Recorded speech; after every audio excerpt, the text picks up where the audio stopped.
What do you think people normally underestimate at the time of planning their wedding? Two big things, I think: time and emotion. What was your most emotional moment? I'm crying all the time. You ended up saying something really funny. I said, thank you for your payment instead of your patience. What separates a good planner from a great one? Anyone can read a run sheet, but being able to read a room is a big difference. Have you ever had last moment changes? Not on one of my weddings. I would just never let that fly. Someone showing you the Pinterest board and saying, this is what I want. If you want the Pinterest board on a beer budget, it's probably not going to work.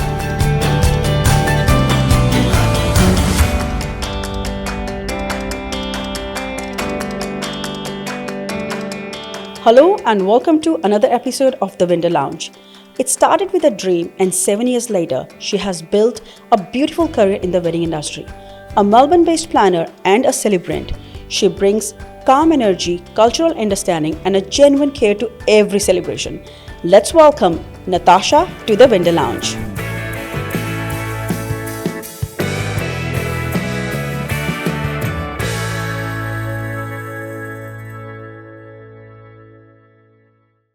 Welcome, Natasha. Thank you so much for taking our time and coming to the Window Lounge. Hi, Mahib. Thanks for having me. So how have you been? I've been well. How about you? Yeah, I've been well, busy, and I see you very busy on Instagram and social media all the time. Loving all the wedding life, yes. Yes. And how's the wedding season going? It's going well. So far, so good. Yeah. 2026 is definitely a bit of a slower start than 25 was, but Yeah, was it? I think Okay. we're all feeling that a little bit. Yeah, but then it's gonna pick up. It does. I think. It always does. Yeah. Natasha, so tell me, how did you get into the wedding planning or the event planning? Sure. So I've always been the organizer of the friends and the family group. So whenever there was a birthday or a holiday or a dinner that needed organizing, I was always the go-to girl. Mm-hmm. And then I thought, maybe I can register a business and see if anyone will hire me. Mm-hmm. And 7 years later, here we are. Yeah, so how many weddings you reckon roughly, or events you have done in total? Well, I started in COVID, which was not a smart thing to do. And so 2 years of nothing and then 5 years of very busy. So I think I'm coming up to nearly 80 at the moment. That's a big number in 5-6 years, Yeah, well, 5 years of being active, yes. 80 is a big number, well done. Thank you. So what do you think people normally underestimate at the time of planning their wedding? Two big things, I think: time and emotion. I think people think they have got a lot of time and a year is so much time to get organised. But when you're working full time, there's only so many weekends that you have to try and have, a social life and plan a wedding and stay sane at the same time. So time runs out really quick. Mm. And I think the emotional side that comes with it. So family dynamics, even issues between partners arise because everybody's stressed and all that kind of stuff happens. So time and emotion, I think. Yeah, so do you think when they're planning the wedding, what time frame they should be looking at, a year or more? I think a year is a good spot. A year and a half, sometimes even 2 years, depending on, budgets and expectations and all that kind of stuff. Yeah. So 12 to 18 months is a good spot, 2 years even better. So what would you recommend in terms of booking the vendors, of course, when they hire you and you organize the vendors and the entire planning?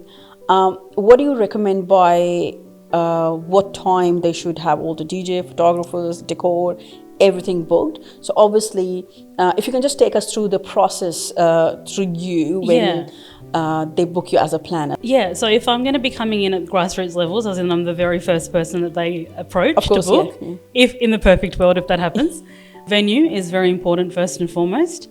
And then we're either booking a Panditji or a celebrant to go with that. Mm-hmm. Film photography is also very important because, you guys get booked out in advance, so that takes time. Hair and makeup is also important because we've got some incredible vendors in Melbourne. Yeah, absolutely. And they all book out quickly. So hair and makeup is important. And then, of course, florals and decor and all the bits and pieces that come along with an Indian or South Indian wedding. Yeah, absolutely. Yeah. That's what I tell to my clients as well.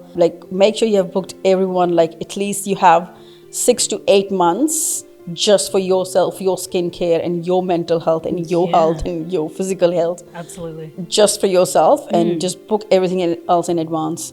Yeah. So what does success mean to you? That is a big question.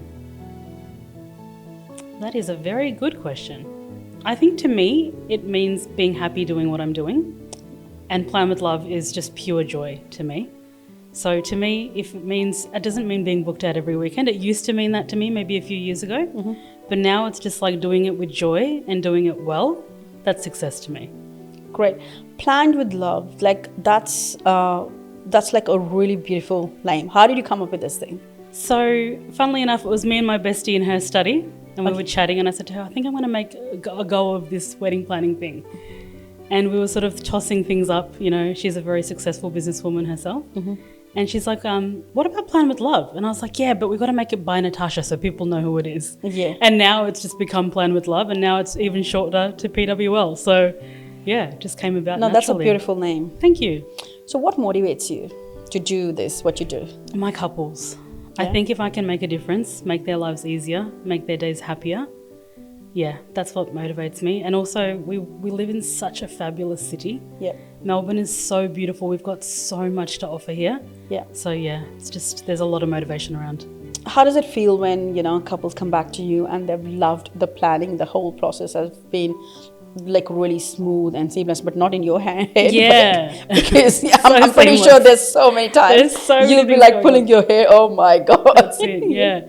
It's lovely. I think to have made a difference to a couple, to their families, to have mum and dads come up and say that was so good or that was so smooth, that they're able to enjoy their day, that just is priceless to me. Tell me about a time when a couple came with a very unique vision that you hadn't worked on before, and how did you take the challenge? It's always a good time when I haven't done something before. Yeah. So I'm a big listener.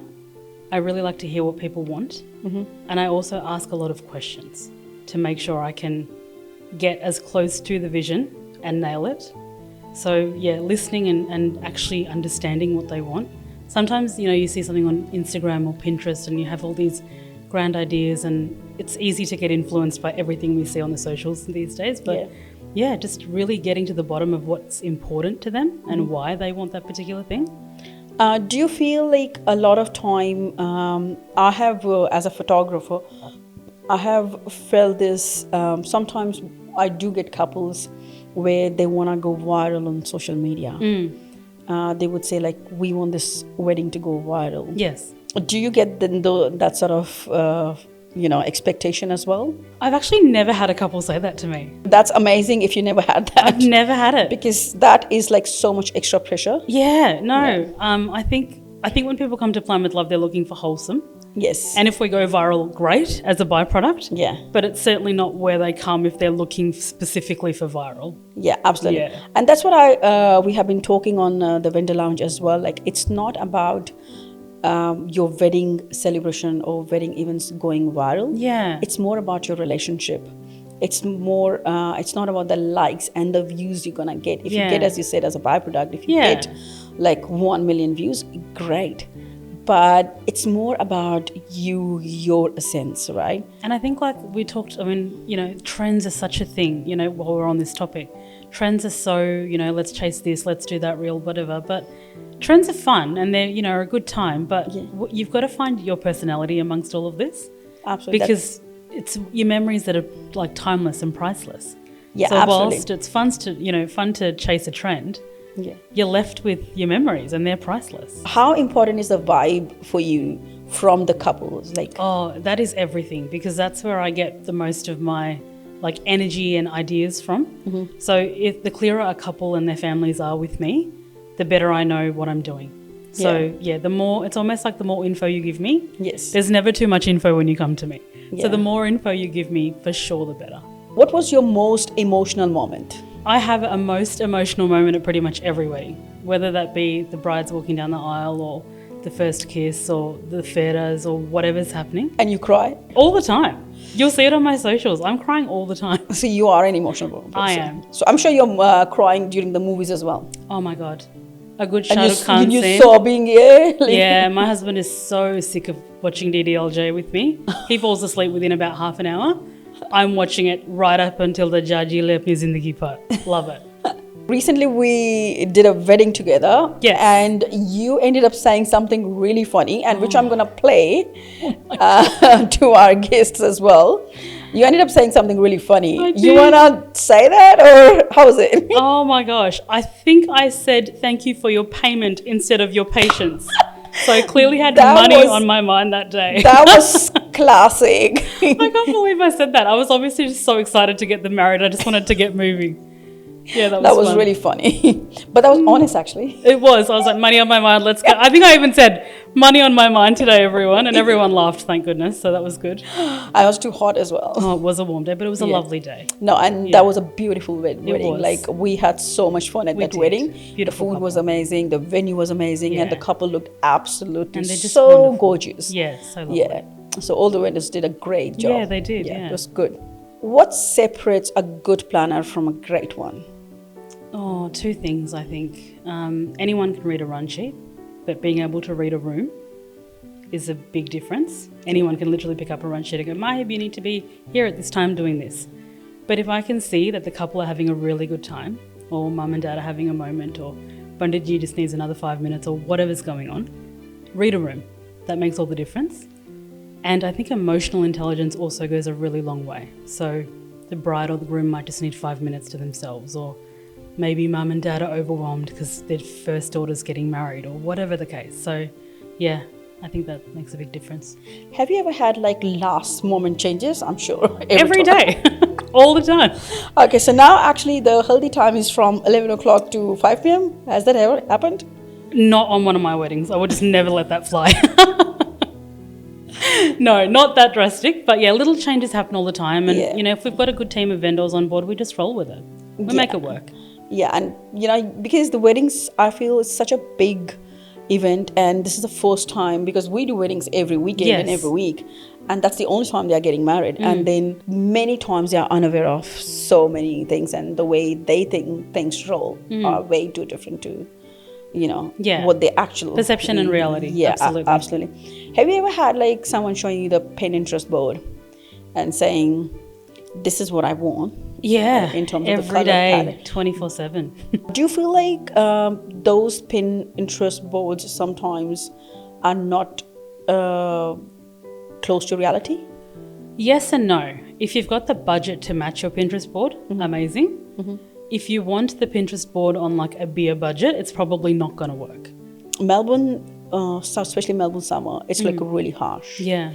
The sun is really harsh. You may not be able to achieve the colors what you actually see online or social media and stuff. So do you make them aware like, okay, this is possible? Or yeah, I love a reality check. I think they're really important. So I'm always going to say, you know, you might be looking at A, but because of X, Y, and Z, we might end up with B. However, if we want to really come to create A, do we use smoke machines, or do we hire a certain photographer who knows how to nail that shot, or whatever the case? So yeah, it's good to have a healthy dose of reality. Yeah. But at the same time, a vision's a vision, right? You can't help. Yeah. So you don't commit to couples like, okay, I'm going to bring Shah Rukh Khan to your wedding, and I mean, if he's coming, you guys are never going to see me again. No, but if that happens, yes, please hire me. I want to do a wedding with Shah Rukh Khan. Yeah. So what's the strategy like? Like, do you do one wedding at a time, or I might be working on multiple weddings at a time, but I'm never going to take on more than, it depends. Multi-day weddings, I don't take on more than one a weekend. Yeah. Only because they just require so much love, attention and effort. Yeah. When I'm celebrating, if that's the right word, I might do a couple a day depending on where I need to be and what time. But it just depends on my schedule and who needs me where. Yeah, great.